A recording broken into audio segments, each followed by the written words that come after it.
नमः श्रीवर्धमानाय निर्धूतकलिलात्मने सालोकानां त्रिलोकानां यद्विद्यादर्पणायते।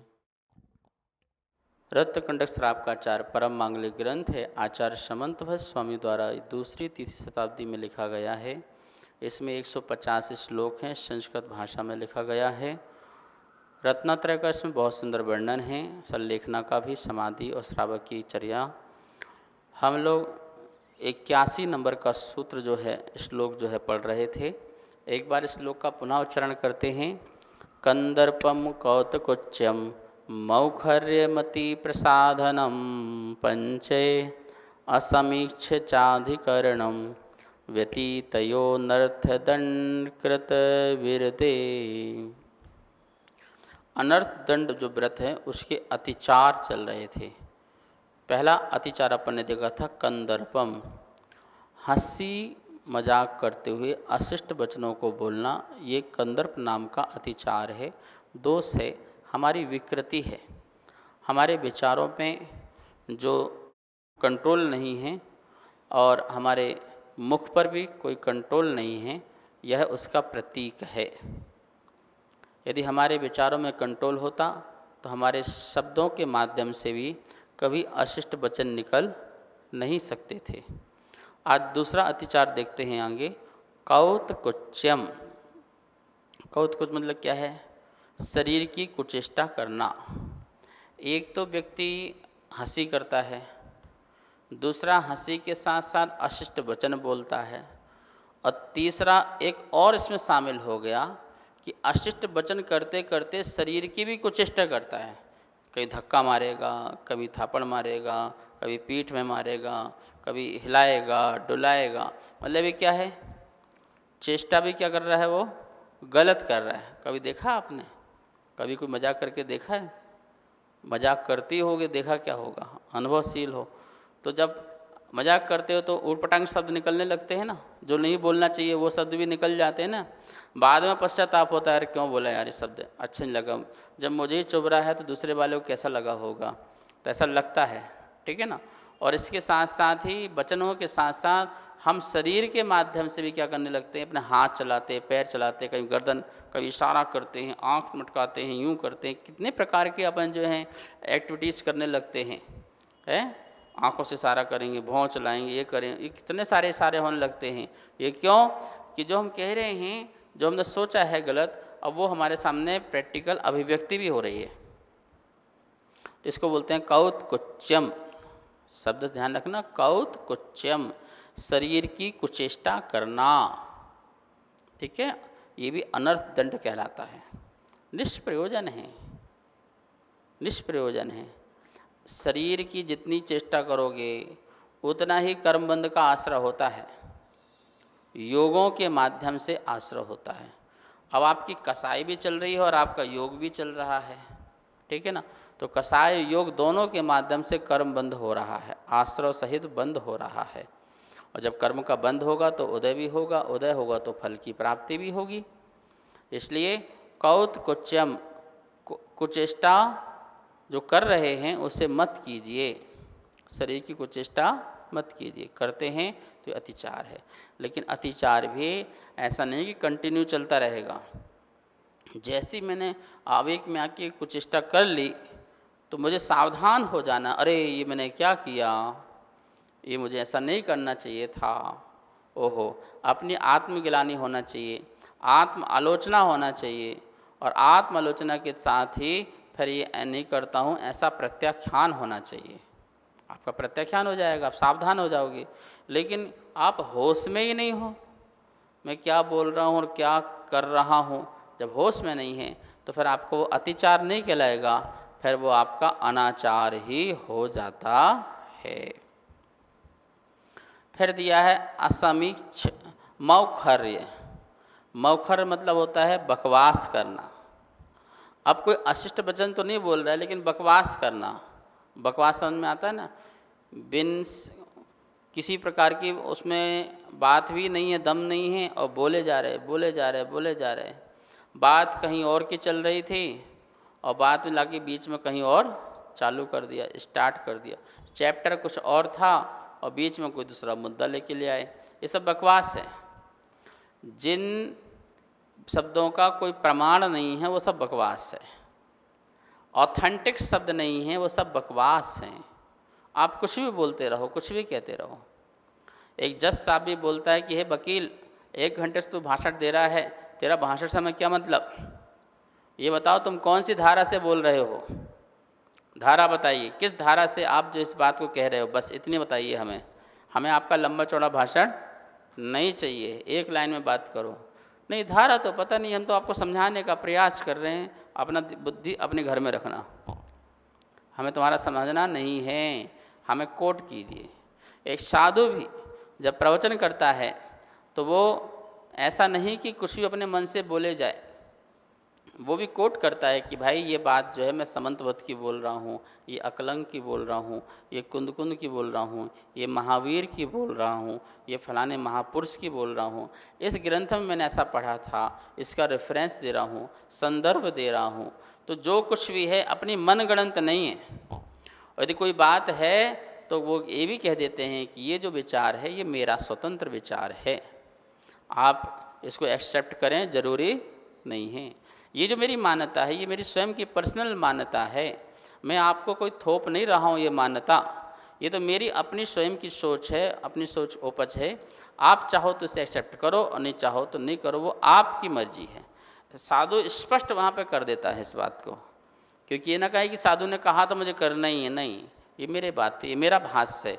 लेकिन आचार्यों ने तो ऐसा कहा है, परंपरा से भगवान की वाणी में तो ऐसा आया है, हमें ऐसा प्राप्त हुआ है, ऐसे फलाने शास्त्र में मिला हुआ है, ये साधु करते हैं।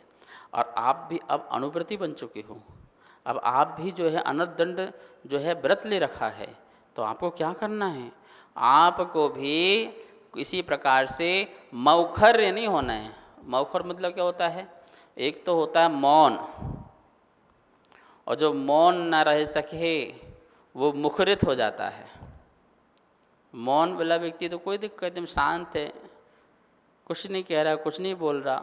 लेकिन एक हो गया मुखरित, जो बोलता है।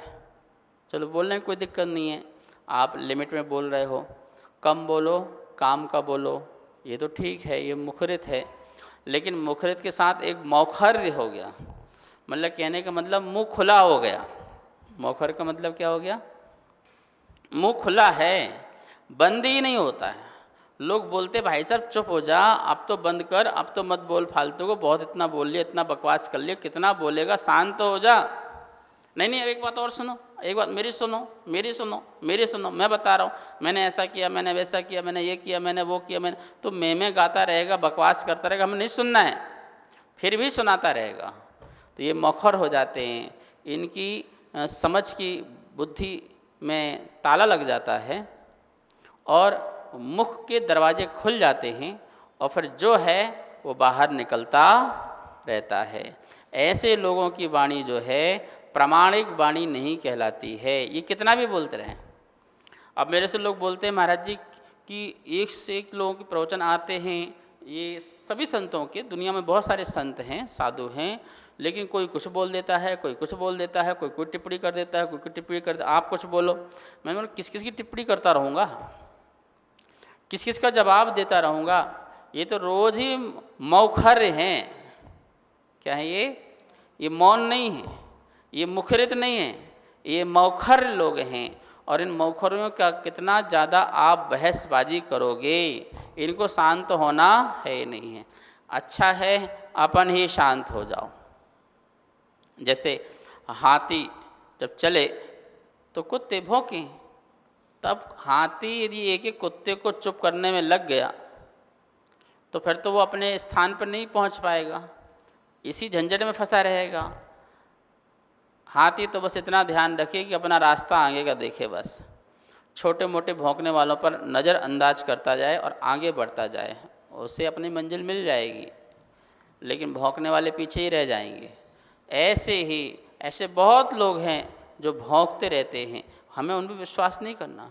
जो हमें ये बताए, कोट करे कि हाँ भाई हम जो बोल रहे हैं यहाँ से बोल रहे हैं, आप जाओ तो वहाँ पे पढ़ सकते हो, आप स्कॉलर हो, रिसर्च करके आओ, बोलने के पहले रिसर्च करो। आचार्य विद्यानंद महाराज जी एक प्रामाणिक पुरुष कहलाए।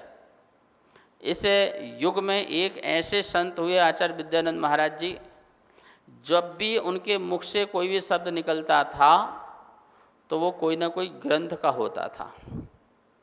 आर्ष प्राचीन जो ग्रंथ हैं उन ग्रंथों से निकाल कर के कोट करते थे, देखो भाई ये शब्द ऐसे लिखा, वहाँ पे बताया। आपने बोला पूजा किसे कहते हैं? पूजा मंदिर आना पूजा है, ये कुछ फालतू बातें नहीं करो। आप ये बताओ पूजा का डिक्शनरी में क्या शब्द है, और उस डिक्शनरी में किन किन आचार्यों ने पूजा का क्या व्युत्पत्ति अर्थ किया है, क्या उसका एक एक शाब्दिक अर्थ किया है, क्या उसका साहित्यिक अर्थ है, क्या उसका ऐतिहासिक अर्थ है, क्या उसका व्याकरण अर्थ है, क्या उसका जो धार्मिक अर्थ है, ये सब बताइए। और बताइए कहाँ से आप बोल रहे हैं, ये बताइए। बस नहीं पता है शांत हो जाओ, हमें नहीं पता, हम नहीं जानते पूजा क्या है। नहीं जानते तो मत बोलो। पूजा कितने भेद हैं? हाँ इतने इतने इतने। नहीं पता, शांत हो जाओ, हमें नहीं पता भैया, हम देख के बताएंगे, कल आना, कल परसों आएंगे। और ज़रूरी नहीं है जिसने प्रश्न पूछा आप उसका आंसर तुरंत दो। आप कह सकते हो हम 2-4-5 दिन बाद जब पढ़ लेंगे, देख लेंगे, फिर हम आपको बता देंगे। उसमें भी नहीं मिला तो मना कर देंगे, मिला तो यहाँ लिखा था, ये देखो भैया। तो आप कहलाएंगे प्रामाणिक आदमी। नहीं तो आप कहलाएंगे मौखर, जो मन में आया बोल दिया, अपनी कसाई पुष्टि कर ली, अपना मान पुष्टि कर लिया, अपना ज्ञान का मद पैदा कर लिया। ऐसा कुछ भी हमें नहीं करना है, इस बात का ध्यान रखना। ये किसको सिखा रहे हैं? ये अनुव्रति को। महाव्रति तो बहुत ऊंची की बात हो गई। ये तो अभी जो श्रावक है, गृहस्थ है, घर में रह रहा है, वो इस प्रकार का व्रत लेता है तो बोले तुम्हारा ये अतिचार भी ना लगे, और कभी कदाचित यदि बकवास कर ली हो तो उसका आप प्रायश्चित लो, पश्चाताप करो कि मैं 1 घंटे तक क्या बकवास करता रहा। सर पैर की न बात कोई थी नहीं, कोई इसमें कोई तथ्य नहीं था, कोई कथ्य नहीं था, कुछ भी तो नहीं था। बेमतलब की बातों में मैंने उधेड़ बन में अपना सारा समय लगा दिया। ये मैंने अच्छा नहीं किया, मेरा आज का दिन था बेकार गया। हे प्रभु तस्मिच्छामि दुक्कडम, मैं कल से सावधान रहूँगा। इस प्रकार का अपने अंदर भाव आना चाहिए। मौखर्य। फिर लिखा है अति प्रसाधनम। मौखर्यम संदित करो यहाँ पे, मौखर्यम प्लस अति प्रसाधनम।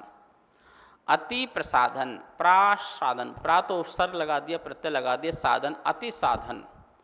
अति साधन इकट्ठे करना, संग्रह करना। जितनी वस्तुओं से आपका काम चल सकता था उससे अधिक साधन इकट्ठे करना, ये भी अनर्दंड है। ये होता नहीं होता है। भोगो भोग की जो सामग्रियां हैं, भोगो भोग मतलब क्या? जिसको हम वस्तु को एक बार उपयोग कर सकते हैं उसे कहते हैं भोग, जिसे बार बार उपयोग कर सकते हैं उसे कहते हैं उपभोग। जैसे भोजन अपन ने एक बार खाया, दोबारा उपयोग थोड़ी कर सकते उसका। अपन ने शरीर में तेल लगाया तो एक ही बार लगाएंगे, दोबारा निकाल के थोड़ी इसको लगाओगे। तो जिस वस्तु का एक बार उपयोग किया जाता है वो भोग, और जो बार बार किया जाता है वो भोग। ऐसी भोग उपभोग की सामग्रियों को लालसा के कारण, लोभ के कारण, अति लोभ के कारण उनका बहुत सारा संग्रह करना। कुछ लोगों तो काम ही ये है, यहाँ पति गए वो अपने मॉल में गए, वो अपने यहाँ गए वो मार्केट में गए, मतलब बड़ा शौक़ रहता है। बस उठाओ पैसे चल दो, इकट्ठा करो, सामान इकट्ठा करो। कहीं एग्जीबिशन लगी है वहाँ चले जाएंगे, ट्रेड फेयर लगा है वहाँ चले जाएंगे, यहाँ मेला लगा है सूरज कुंड में वहाँ चले जाएंगे। मतलब जहाँ पर चले मन वहीं भाग जाते हैं और इकट्ठा करते रहते हैं। कभी यूज भी नहीं आता, सालों सालों वो सामान रखा रहता है, उसको उठा के देखते भी नहीं हैं। ऐसा कितना सामान है, निकालो घर से, अलग करो उसको। आपने अनर्दंड व्रत लिए है ना, अलग करो, उन सबको भी अलग करो। और नियम लो कि हम अति संग्रह नहीं करेंगे, जो हमारे डेली बेस में यूज होती हैं उन्हीं वस्तुओं को रखेंगे, बाकी सारा विकल्प दूर करेंगे। झंझट ही नहीं पालना है, अपना दिमाग खराब नहीं करना है, और ना ही इसके प्रति परिणाम खराब करना है। अब उतना ही रखना है, उसका आप परिमाण बनाइए। तो संग्रह करना भी, अति संग्रह करना भी ये अनर्दंड में आता है, अतिचार में आता है। एक चटाई से काम चल सकता है, 10 चटाई रख लो तो ये क्या हो जाएगा? अनर्दंड हो जाएगा। ठीक है, ये तो हमने अपना उदाहरण दिया साधु का, क्योंकि आपका उदाहरण देंगे तो आप गुस्सा हो जाओगे, नाराज़ हो जाओगे। ठीक है, अब आपके 1-2 वस्त्र से काम चल सकते हैं, 5-10 वस्त्र से काम चल सकते हैं। अलमारियाँ क्यों भरी हैं भाई? इतनी अलमारियां भर ली कपड़े से, बताइए क्या मिलेगा इससे? कम बर्तनों से काम चल सकता है और आपने इतने बर्तन, जैसे रोज़ पार्टी करना हो आपको, इतने बर्तन भर लिए आपने रसोई में, इतने डब्बे, इतने मसाले, जो एक हफ्ते के सामान्य से अपन खाना पीना का काम कर सकते थे वो सालों सालों का भर के रख लिया। इतनी आसक्ति भी क्यों? कोरोना काल में जब सब बंद हुआ मार्केट, तो लोगों ने ऐसा भरना प्रारंभ किया, दुकानों में ऐसी लाइन लगाई कि जैसे अभी मर जाएंगे। अरे कहीं नहीं मर के जाओगे, और चले जाओगे, भगवान का नाम लेना चले जाए ना, क्या दिक्कत है? ठीक है ना। लेकिन इतना अति संग्रह नहीं करना है। ये सब व्रत का मतलब है अति प्रसादनम। जो अति प्रसादन करते रहते हैं वो अतिचार लगाते हैं, और कभी कभी लगे तो बात समझ में भी आता है, लेकिन जो जिनका काम ही मन में बन जाए डेली, अब ये लाओ, अब ये लाओ, अब ये लाओ, ये लाओ, वो लाओ, चारों तरफ से लाना लाना लाना करते रहो, बस भरते रहो। मैंने देखा है लोगों के घर में चलने के रास्ते भी नहीं है। यहाँ बेड पड़ा हुआ है, यहाँ कुर्सी पड़ी हुई है, यहाँ टेबल पड़ा हुआ है, वहाँ बेंच पड़ी हुई है, यहाँ ये रखा है, वहाँ रखा है, मतलब निकल भी नहीं सकते हो। जब कभी हम लोग आहार करने जाते हैं, महाराज जी ये वाले कमरे में पैर रख दो ना, ठीक रख देंगे भाई। अरे रास्ता तो हो, चलने का रास्ता तो हो। एक तो घर छोटे और सामान ऐसा ऊपर अलग लटक रहा है, नीचे अलग लटक रहा है, बेड को उठाओ तो उसके अंदर अलग भरा हुआ, अलमारी के नीचे अलग, ऊपर नीचे अलग, जगह ही नहीं है कहीं। और इस तरफ चले जाओ गांधीनगर, कैलाश नगर, तो उनकी सीढ़ियाँ भरी रहती हैं, सीढ़ी में नहीं चल सकते, वो डब्बे रखे रहते हैं, कपड़े के डब्बे, उसके डब्बे, सारे दुकान का दुकान सब वही भरा हुआ है। कैसे रहते हो? नरक जैसे रहते हो। ऐसे नारकी जीवन जीना है क्या? अरे छोटा मकान भी हो, 2 कमरे का मकान भी हो, 2, 4, 10 आइटम रखो बस, ओके, बस इससे ज़्यादा सारा खाली रखो। ज़मीन में सो जाओ, क्या दिक्कत? चटाई बचाओ, सो जाओ, क्या हो सकता है? बेड जब जगह नहीं है तो अपनी चटाई फोल्डिंग करो, रख दो उठा के, अपना रूम खाली। कितनी शांति! जितना देखो ये हॉल कितना खाली है, कितना शांति लग रही है। अब इसी को भर दो सारा सामान से, यहाँ सामान वहाँ सामान, 4 भर दो, बोलने की भी इच्छा नहीं होगी, पढ़ाने की भी इच्छा नहीं होगी, अध्ययन की इच्छा नहीं होगी, आपकी बैठने की भी इच्छा नहीं होगी। तो खुले आसमान में जैसे कितना आनंद आता है, ऐसा आपका घर भी खुले आसमान जैसे हो जाए तो आपको आनंद आएगा। ये व्रत आपको सिखा रहा है कि आप इतना ज़्यादा आडंबर मत भरो, जितना खालीपन कर सको करो, आकिंचन का भाव रखो। 10 लक्षण पर में कौन सा धर्म है? 10वां नंबर का धर्म है, कौन सा धर्म है? 9वें नंबर का आकिंचन नाम का धर्म है। खाली हो जाना, अंतरंग परिग्रह से भी और बहिरंग परिग्रह से बिल्कुल खाली हो जाने का नाम आकिंचन है। चलो अभी वहाँ तक नहीं पहुँच पा रहे हो तो इस अनर्थ दंड में इतना तो रख लो, जितना काम का उतना रखो, जितना काम का नहीं है, आवश्यक नहीं है, उसे छोड़ो, और उसे ग्रहण भी ज़्यादा मत करो। शेष विषय कल करेंगे। आज इतना ही। माँ जनमाणी की स्तुति करेंगे। जा वाणी के ज्ञान से सूझे लोकालो, सो वाणी मस्तक धरो सदा देत हों धो। हे जिन वाणी भारती तो हे जपो दिन दिन, जो तेरी शरणा धरे सो पावे सुख चैन। सबको बहुत बहुत मंगल आशीर्वाद।